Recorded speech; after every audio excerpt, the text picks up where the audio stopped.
Hi hello welcome back to Lucky's kitchen. ఈరోజు మన కిచెన్లో రవ్వ లడ్డూలు ఎలా ప్రిపేర్ చేయాలో చూసేద్దాం రండి. స్టవ్ పైన ప్యాన్ పెట్టుకొని 2 టేబుల్ స్పూన్స్ నెయ్యి వేసుకొని మనం కట్ చేసి పక్కన పెట్టుకున్న డ్రై ఫ్రూట్స్ జీడిపప్పు బాదము అవి రెండు వేసి కొంచెం దోరగా వేయించండి. చిన్న మంట పైన దోరగా వేయించుకోండి. అది వేయించుకున్న తర్వాత ఒక గిన్నెలోకి అది మొత్తం తీసేసుకొని అలాగే కొంచెం మరో 2 టేబుల్ స్పూన్స్ అదే ప్యాన్లో నెయ్యి వేసుకొని 1 కప్పు బొంబాయి రవ్వ వేసేసుకోండి. బొంబాయి రవ్వ వేసిన తర్వాత లో ఫ్లేమ్లో మంట పెట్టి కొంచెం మనం తిప్పుతూనే ఉండాలి. అలా తిప్పకపోతే కింద ఊరికనే అడుగంటిపోతుంది, రవ్వ కదా ఊరికనే అడుగంటిపోతుంది, కాబట్టి తిప్పుతూనే ఉండాలి. ఇది కొంచెం బాగా స్మెల్ వచ్చేదాకా బ్రౌన్ కలర్ వచ్చేదాకా తిప్పండి.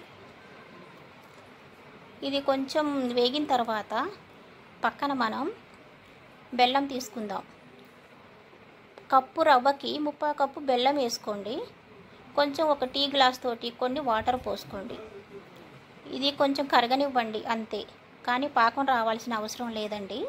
కొంచెం కరిగితే చాలు. దీన్ని కరగపెట్టి పక్కన పెట్టుకుందాం.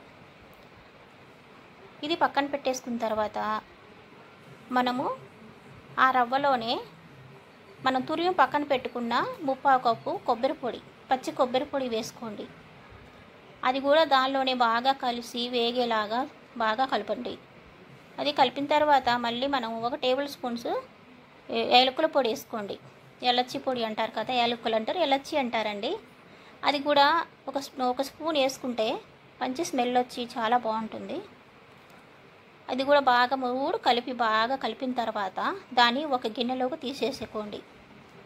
అది గిన్నెలోకి తీసుకున్న తర్వాత మనం ఇందాకలా మరగపెట్టుకున్న బెల్లం పాకాన్ని ఒక స్టైనర్ తీసుకొని మొత్తం దానిలోకి వడపోసుకోండి. అలాగే దాన్ని వేడిగా ఉంటుంది కదా, దాన్ని ఏం చేయాలంటే 1 గంట తీసుకొని కొంచెం కొంచెంగా మెల్లగా కలుపుతూ ఉండండి. కొంచెం గోరువెచ్చగా అయ్యేదాకా కలుపుతూ ఉంటే అలాగే మనం పక్కన పెట్టుకున్న డ్రై ఫ్రూట్స్ అన్నీ కూడా వేసేసుకోండి. అది వేసుకున్న తర్వాత మొత్తం బాగా కలిసిపోవాలి. ఇది మనం బెల్లం పాకంతో చేస్తున్నాం కాబట్టి కరెక్ట్గా సరిపోయిందండి నాకు. మీకు ఏమైనా కొంచెం పొడిగా ఉంది అనుకుంటే కొంచెం వేడి చేసి కాసి చల్లార్చిన పాలు తీసుకొని కొంచెం కొంచెంగా వేసుకొని లడ్డూలు చేసుకోవచ్చు. ఇప్పుడు మనం దీన్ని చేతికి కొంచెం నెయ్యి రాసుకొని చిన్న చిన్న లడ్డూల్లాగా చేసుకోండి. అంతేనండి. ఈ లడ్డూలు చిన్న పిల్లలు కానీ పెద్దవాళ్ళు కూడా తినొచ్చు. చాలా టేస్టీగా చాలా బాగుంటుంది. మీరు కూడా చేసి ట్రై చేయండి. తిన్నాక నచ్చితే లైక్ చేయండి, కామెంట్ చేయండి. మీ ఫ్రెండ్స్కి మీ చుట్టాలు కూడా షేర్ చేసుకోండి. చాలా బలాన్నిచ్చే బెల్లంతో చేసిన రవ్వ లడ్డూలండి. ఓకేనా, బాయ్.